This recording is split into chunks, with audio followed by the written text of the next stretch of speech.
Item hashtag SCP-248. Object Class Safe. Special Containment Procedures. SCP-248 is to be kept in a fireproof safe in Dr. Mize's office unless being used directly for testing purposes. The safe has a keypad-style opening mechanism. Any personnel of at least Level 2 security clearance have full permission to access SCP-248, as the numeric code is redacted. Description: SCP-248 is a 25-page booklet of stickers, each reading 110%, with a small pressed imprint of the words "The Factory" in the bottom right corner. The booklet itself is 7.5 centimeters in height and 15 centimeters in length. Each page of SCP-248 contains 2 of the stickers, making a total of what would be 50, but circumstances before its discovery have left only 49 stickers. SCP-248 was discovered at a small house in Georgia. The object came to the Foundation's attention after one of the stickers was placed on an old, half-disassembled tractor in the family's barn by the youngest son, Ronnie. The tractor was suddenly able to operate as if it were fully functional, despite lacking much of the engine and frame. Agents removed SCP-248 and the tractor from the family in exchange for a bogus coupon for free pesticides for the farm. The family was administered standard class amnestics. Dr. Mize received SCP-248 upon its arrival to site and took deep interest in its apparent abilities. The tractor is now labeled SCP-248-1. See Addendum 248-01 for testing of SCP-248-1. Testing of SCP-248 has been approved by Dr. Mize. See Addendum 248-02 and below for preliminary tests.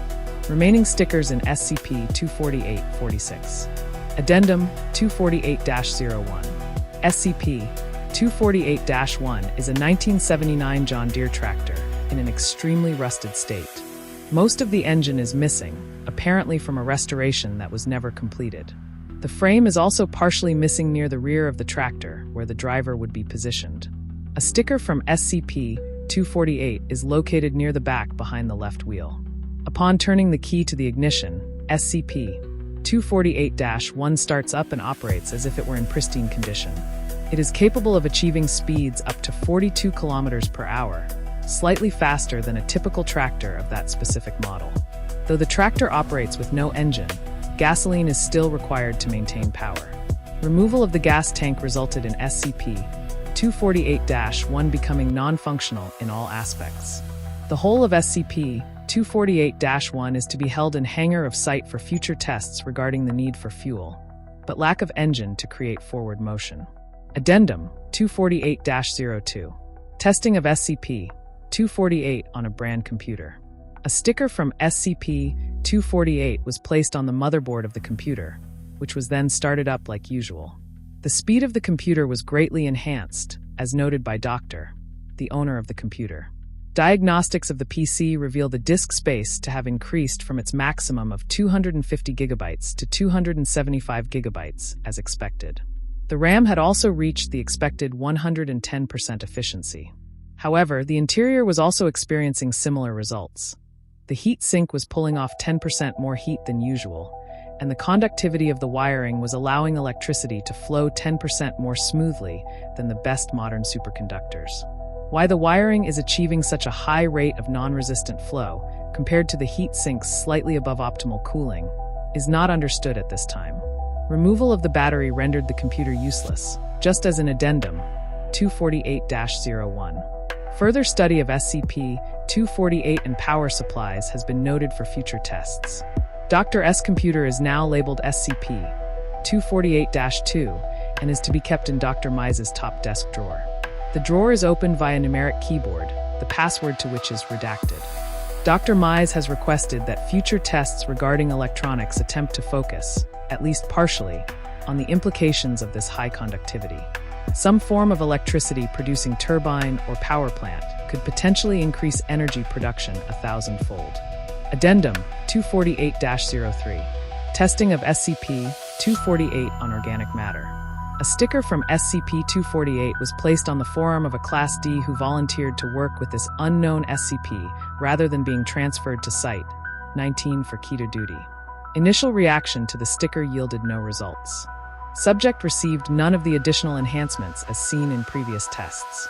After 60 minutes of exposure, the subject was still unchanged. Retrieval of the sticker was ordered to test the item's adhesive properties. Agent had difficulty removing the sticker, while the subject was claiming to experience extreme pain during the attempted retrieval. After a small talk with Dr. Mize, Agent removed the sticker with much of the subject's skin still stuck to it. Microscopic examination revealed that the resin had bonded to the subject's flesh in the same way Navy-grade tape bonds to the sides of submarines to withstand tremendous pressures.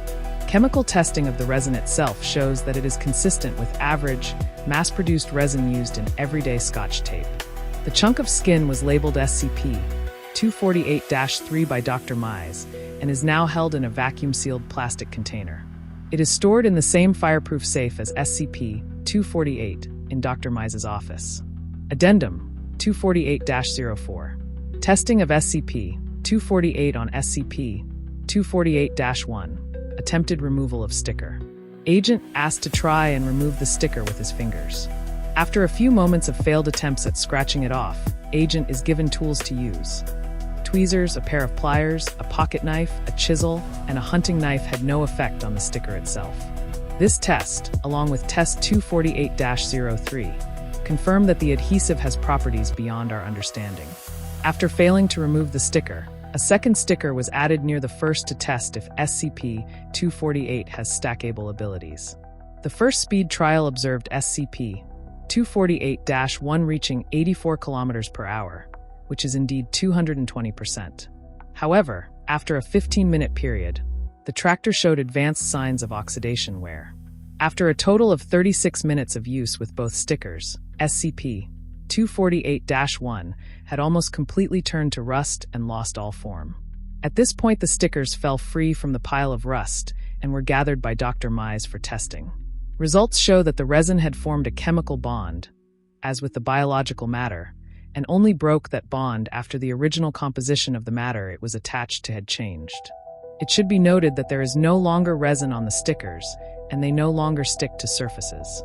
SCP-248-1 neutralized. If this item was mass-produced, like it is assumed that other factory SCPs were, we could have potentially struck gold. If a power grid can be made to function without the degenerative effects of SCP-248, free-flowing power could be possible at room temperature. I will personally begin researching the factory and its whereabouts as soon as High Command approves. Dr. Mize.